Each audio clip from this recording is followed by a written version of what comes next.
કન્યા રાશિમાં હોય ત્યારે યમુના નદીમાં અને શોણભદ્રમાં સ્નાન કરો. આ સ્નાનથી ધર્મરાજ તથા ગણેશજીના લોકમાં મહાન ભોગને પ્રાપ્ત થવાય છે, એવી મહર્ષિઓની માન્યતા છે. જ્યારે સૂર્ય અને ગુરુ તુલા રાશિમાં હોય તે સમયે કાવેરી નદીમાં સ્નાન કરવું. આ સ્નાન ભગવાન વિષ્ણુના વચનથી વચનના મહિમાથી સંપૂર્ણ ઇચ્છિત વસ્તુઓને પ્રાપ્ત કરાવનારું મનાયું છે. જ્યારે સૂર્ય અને ગુરુ વૃશ્ચિક રાશિમાં આવી જાય ત્યારે માગશર એટલે કે અગહનના માસમાં નર્મદામાં સ્નાન કરવાથી શ્રીવિષ્ણુ લોકની પ્રાપ્તિ થાય છે. સૂર્ય અને ગુરુ જ્યારે ધનરાશિમાં હોય ત્યારે સુવર્ણમુખરી નદીમાં કરેલું સ્નાન શિવલોકને પ્રાપ્ત કરાવે છે, એવું બ્રહ્માજીનું વચન છે. જ્યારે સૂર્ય અને ગુરુ મકર રાશિમાં સ્થિત હોય એ માઘ માસમાં ગંગાજીના જળમાં સ્નાન કરવું જોઈએ.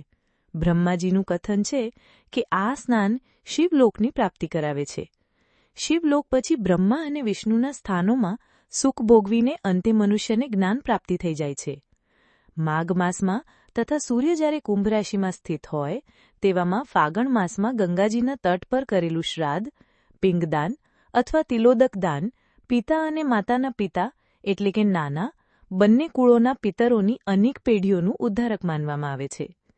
સૂર્ય અને ગુરુ જ્યારે મીન રાશિમાં સ્થિત હોય ત્યારે કૃષ્ણવેણી નદીમાં કરેલા સ્નાનની ઋષોએ પ્રશંસા કરી છે. તે માસમાં પૂર્વોક્ત તીર્થોમાં કરેલા સ્નાન ઇન્દ્રપદની પણ પ્રાપ્તિ કરાવે છે. વિદ્વાન પુરુષ ગંગા અથવા કાવેરી નદીનો આશ્રય લઈને તીર્થવાસ કરે છે. આવું કરવાથી તત્કાળ કરેલા પાપોનો નિશ્ચય જ નાશ થઈ જાય છે.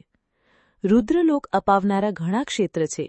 તામ્રપર્ણી અને વેગવતી આ બંને નદીઓ બ્રહ્મલોકની પ્રાપ્તિરૂપ ફળ આપનારી છે. આ બંને નદીના તટ ઉપર કેટલાય સ્વર્ગદાયક ક્ષેત્રો છે. આ બંને નદીઓની વચ્ચે બહુ પુણ્યપ્રદ ક્ષેત્ર છે. ત્યાં નિવાસ કરનાર વિદ્વાન પુરુષ એવા જ ફળને પામે છે. સદાચાર, ઉત્તમ વૃત્તિ તથા સદ્ભાવના સહિત મનમાં દયાભાવ રાખીને વિદ્વાન પુરુષોએ તીર્થમાં નિવાસ કરવો જોઈએ. આવું ન કરે તો એનું ફળ મળે નહીં. પુણ્યક્ષેત્રમાં કરેલું થોડું પણ પુણ્ય અનેક પ્રકારે વૃદ્ધિને પ્રાપ્ત થાય છે તથા પુણ્યક્ષેત્રમાં કરેલું નાનું સરખું પાપ પણ મહાન બની જતું હોય છે. જો પુણ્યક્ષેત્રમાં રહીને જીવન વ્યતીત કરવાનો નિશ્ચય હોય તો એ પુણ્ય સંકલ્પથી એના પહેલાંના બધા પાપ તત્કાળ નષ્ટ થઈ જશે, કેમ કે પુણ્યને ઐશ્વર્યદાયક કહ્યું છે. હે બ્રાહ્મણો, તીર્થવાસ જનિત પુણ્ય કાયિક, વાચિક અને માનસિક બધા પાપનો નાશ કરી દે છે. તીર્થક્ષેત્રમાં કરેલો માનસિક પાપ વજલિત થઈ જાય છે. એ કેટલાય કલ્પો સુધી પીછો છોડતું નથી. આવું પાપ કેવળ ધ્યાનથી નષ્ટ થાય છે.